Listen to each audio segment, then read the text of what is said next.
Hello सांग माने मु आज पालंग पनीर को लेकिन गोटे रेसिपी नहीं आसी या आपण भात कि रुटी सहित बन खाई पारे। बहुत इजी यहाँ आउ थे बन खाइले बारंबार या करने को इच्छा हे।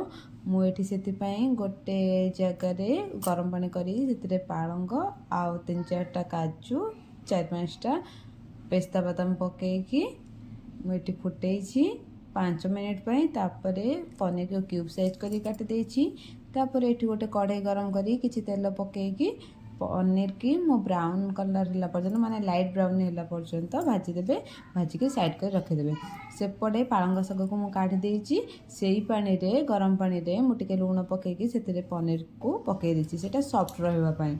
एठी मु गोटे पेस्ट रेडी करछि। सेति गोटा जीरा दालचीनी गुजराती गोलमरिच आउ 1 इंच अदा आ कंचा लंका आ 4-5टा पनीर क्यूब आउ धनिया पत्र किसी पकईकी फाइन पेस्ट करछि। सही कड़ाई रे जो बड़का तेल थिला सेथिरे मु टिके नाको बटर पकईछि। बटरटा टिके टेस्ट करथाए ए सबू तरकारी रे। बटर ऑप्शनल आपण चाहिए बटर यूज करि परिबे नहीं तो स्किप करि परिबे। खाली तेलर भी आपण बनै परिबे इजीली। तो तापर एठी मु सब गोटा गरम मसाला पकईछि। तेजपत्र दालचीनी गुजराती गोलमरिच गोटे सुखिला लंका को पकईकी से टिके फुटी गला परे सेठी मु काटिक रखिଥିବା पियाज को पकईछि। पियाज भी एठी ऑप्शनल मन रखंतु। आपण चाहिए एठी पियाज रसुण देकी कर परिबे नहीं तो बिना पियाज रसुण भी करेंगे भल लगे। पियाज को भी स्किप कर पारंते आपण माने। मुझे केवल पियाज रे ही यूज करछि अदा रसुण रे यूज करिनी। खाली पियाज पकईछि टिके टेस्ट लागिबा पई अलगा टेस्ट लागिबा पई पियाज रो टेस्ट टिके लागिबा पई। जेहेतु मोर किछि ओसा बार नथला नले मु ओसा बार रे बिना पियाज रसुण रे ही तरकारी को करे। देखंतु एठी पियाज टिके माने सॉफ्ट हैला पर्यंत आपण या को भाजी देबे। पियाज टिके भाजी होगला परे आपण एथे टिके लूण पकई देबे टिके लंका गुंड टिके जीरा पाउडर टिके धनिया पाउडर आउ टिके गरम मसाला आउ टिके करी पाउडर आपण पकई देबे।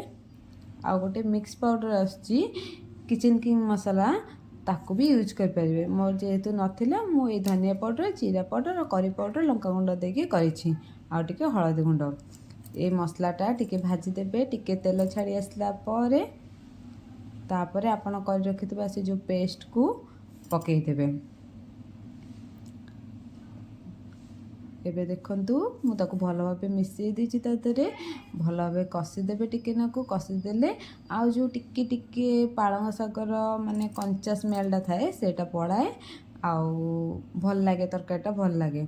मन रखंतु जेते बेले भी आपण कोनोस भी पियाज रसुण तरकारी करंतु किंबा सादा तरकारी करंतु मसलाटा को निहाती भावे भल भावे कसेबे। मसलार कंचा स्मेल न गले तरकारीटा केबे टेस्ट लागी न थाए।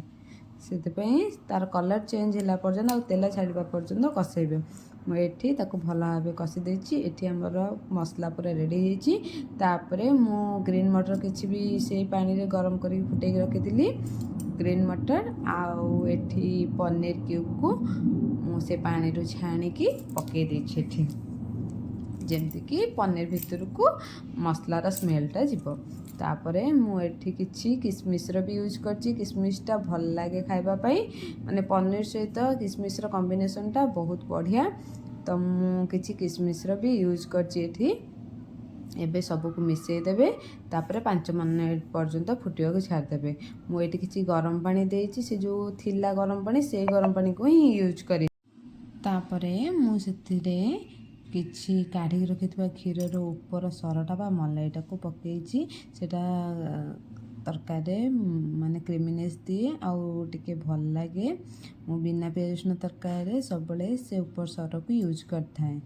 आपण जेते बेले भी कोनोसी तरकारी करूछंती सादा तरकारी ता धरे ऊपर सरटा को क्षीरर सर जदि आपण पाके थिबो ताले ताको पकांतु। एबे हमर एठी रेडी गला पालक पनीर बा पालंग पनीर ओडिया रे में कहबा। थैंक यू सांग माने एमती भल भल वीडियो देखिबा पई मो चैनल को लाइक और सब्सक्राइब करंते। Thank you.